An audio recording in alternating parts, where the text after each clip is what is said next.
வணக்கம் மக்களே, உங்களை அனைவரையும் என் யூடியூப் சேனலுக்கு வரவேற்கிறேன். இக்கதையின் அறிமுகம்: விக்னேஷ் ஒரு திறமையான கார் ரேசர் ஆக வேண்டும் என கனவு காண்கிறான். அவன் சிறுவயதிலிருந்து கார்கள் மீது மிகுந்த ஆர்வம் கொண்டவன். அவன் அப்பாவுடன் கார்களை சரி செய்ய கற்றுக்கொண்டான். விக்னேஷின் நண்பன் அருண் அவனுக்கு ஆதரவாக இருக்கிறான். நகரத்தில் வருடந்தோறும் ஒரு பெரிய கார் ரேஸ் நடைபெறுகிறது. விக்னேஷ் அந்த ரேஸில் பங்கேற்க விரும்புகிறான்.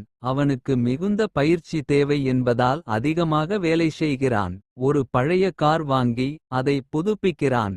ரேஸ் போட்டிக்கான அனுமதி பெறுகிறான். இது அவனுடைய முதல் பெரிய ரேஸ். தொடக்கச் சவால்கள்: விக்னேஷ் சில சிறிய ரேஸ்களில் பங்கேற்று அனுபவம் தேடுகிறான். அவன் தனது ஓட்டும் திறனை மேம்படுத்த பயிற்சி செய்கிறான். விக்னேஷுக்கு சிறந்த டயர்கள் மற்றும் என்ஜின் தேவைப்படுகிறது. அவனது குடும்ப நிலை சரியில்லாததால் பணப் பற்றாக்குறை ஏற்படுகிறது.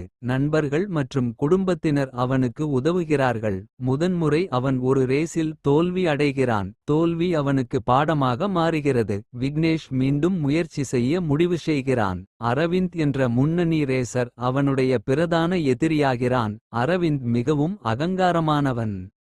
பெரிய ரெசின் தயார். முக்கியமான நகர ரேஸ் போட்டிக்கு தேர்வு செய்யப்படுகிறான். அந்த போட்டியில் வெற்றி பெற்றால் தேசிய ரெஸுக்கு செல்ல வாய்ப்பு இருக்கும். விக்னேஷ் மிகவும் தீவிரமாக பயிற்சி செய்கிறான். ரேஸ் நடைபெறும் நாள் நெருங்குகிறது. ரேஸ் நாளில் அதிகமான பார்வையாளர்கள் வருகிறார்கள். விக்னேஷ் ஒரு சிறப்பு ஹெல்மெட் அணிகிறான். ரேஸ் தொடங்குகிறது. அனைவரும் உற்சாகமாக இருக்கிறார்கள். முதல் சுற்றில் விக்னேஷ் நடுப்பகுதியில் இருக்கிறான். அரவிந்த் முன்னணியில் இருக்கிறான். விக்னேஷ் வேகம் அதிகரிக்கிறான். கடும் போட்டி. விக்னேஷ் முன்னேற முயலுகிறான். அரவிந்த் அவனை முந்த முடியாமல் தடைக்கிறான். ஒரு வாகனம் தடம்புரண்டதால் அனைத்து வீரர்களும் எச்சரிக்கையாக இருக்கிறார்கள். விக்னேஷ் பாதுகாப்பாக காரை ஓட்டுகிறான். ரேஸ் கடைசி சுற்றுக்கு வருகிறது. விக்னேஷும் அரவிந்தும் நேருக்கு நேர் மோதுகிறார்கள். இருவரும் ஒரே வேகத்தில் இருக்கிறார்கள். கடைசி திருப்பத்தில் விக்னேஷ் ஒரு புத்திசாலி வழியை தேர்ந்தெடுக்கிறான். அவன் அரவிந்தை முந்துகிறான். ரேஸ் முடிகிறது. முடிவுகள் வருவதற்காக அனைவரும் காத்திருக்கிறார்கள். வெற்றியின் நெருக்கம்.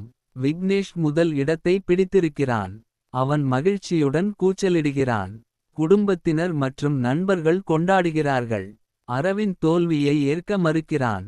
ஆனால் அவன் விக்னேஷின் திறமைக்கு மதிப்பளிக்கிறான். விக்னேஷுக்கு தேசிய ரெஸுக்கு அழைப்புகள் வருகின்றன. ஊடகங்கள் அவனை புகழ்ந்து பேசுகின்றன. அவன் பத்திரிகைகளில் ஹீரோ ஆகிறான். பயிற்சி மேற்கொண்டு இன்னும் பெரிய போட்டிக்கு தயாராகிறான்.